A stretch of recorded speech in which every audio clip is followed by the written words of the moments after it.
I'm sure maybe like me, you've been wondering how money came to be. What's the origin of money? How did it start? And so this little clip here will help you make sense of it. Okay? Every hour of every day, this government facility in Washington, D.C. turns paper into money. In order to keep up with demand, these machines are running 24/7, pumping out more than $500 million into the U.S. economy every day. But this is only a tiny fraction of how much money is really made. Most of our money exists digitally, and this number currently goes up by more than $4 billion every day. But where does all of this money come from?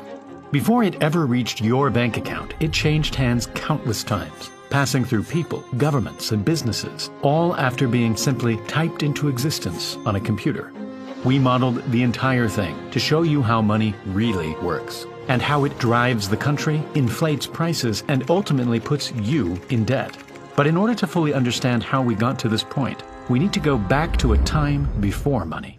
If a farmer, thousands of years ago, needed a new tool, he'd go to the local tool maker to buy one.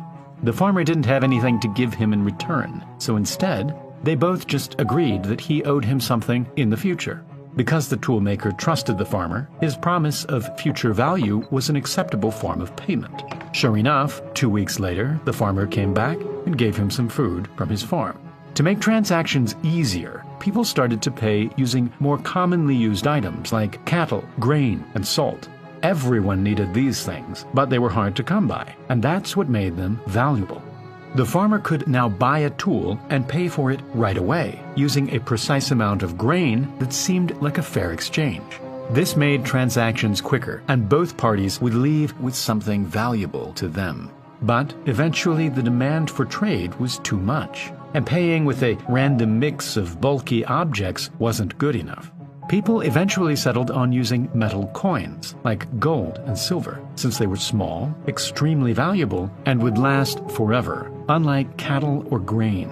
Suddenly, trade around the world opened up, and things were being bought and sold all the way from China to Europe. But traveling with so much gold became heavy and dangerous. This was when the whole idea of money started to change. In 17th century London, trusted goldsmiths started to take in people's gold coins, promising to look after them for a small fee. In return, they would give the customer a piece of paper, a promise note that allowed them to retrieve their gold at any time. The key to this piece of paper was that the customer could go to any goldsmith in any town and claim back that exact amount of gold. The paper itself had no intrinsic value, but it became as good as gold. The notes were so convenient that people started simply exchanging them to buy and sell things. The goldsmiths realized that most people weren't actually coming to retrieve their gold, and so they started loaning out fake promise notes to customers, instant money that had to be paid back with interest, making the goldsmiths a small profit. This was fake money that didn't actually come out of their gold supply. If a goldsmith loaned out 100 coins, they wouldn't become 100 coins poorer. They'd simply write the customer a fake note that was worth 100 coins, which could be spent anywhere. Eventually, the customer would pay back the loan plus the fee, making the goldsmith 105 coins richer. On top of that, the customer would spend their money by paying someone for goods, making them richer. From that single loan, the total money in existence increased by 100 coins, yet no new coins were produced. This meant that more money was in people's hands than actually existed. As long as everyone didn't come to cash in their notes at the same time, everything would be fine. If we replace the goldsmiths with banks and the promise notes with digital money, we have today's system of money. When the 17th century goldsmiths started handing out fake money, it had a profound effect on the economy. Before, no new money could enter the system, and so the money that did exist was simply passed around in a cycle whenever a transaction was made. But this system had a major flaw. Imagine a group of 4 people who have a total of $100 between them. If person 1 pays person 2 for some food, it moves the money around, making it uneven. Then person 2 pays person 4 for a service, and the money moves again. Note that every time money is passed around, value is made and productivity grows. But eventually, the money supply becomes uneven, and less people can participate, slowing down trade and reducing productivity. This system only works if everyone pays each other the exact same amount at the exact same time, something that is impossible in the real world. By adding more money into the system, it speeds up the economy, allowing businesses to grow, products to be made, and ultimately advances our civilization. And so, a constant flow of new money is crucial in our current system. But how is this actually done? We think of banks as places that store our money and keep it safe. But that's not really what's going on. When you give a bank your money, they are in debt to you. The numbers you see in your bank account aren't real wads of cash sitting in a vault. They're simply promise notes, showing that the bank owes you money and that you can claim it back whenever you want. A loan is the exact same, but in the opposite direction. When banks lend us money, we are in debt to them, and we have to pay them back. This is where money really gets made. Just like the goldsmiths, when a bank gives out a loan, they don't get poorer. They simply type new money into your bank account. It's brand new money that didn't exist before. The only difference is that when you pay it back, the money gets canceled out, and the bank only keeps the interest.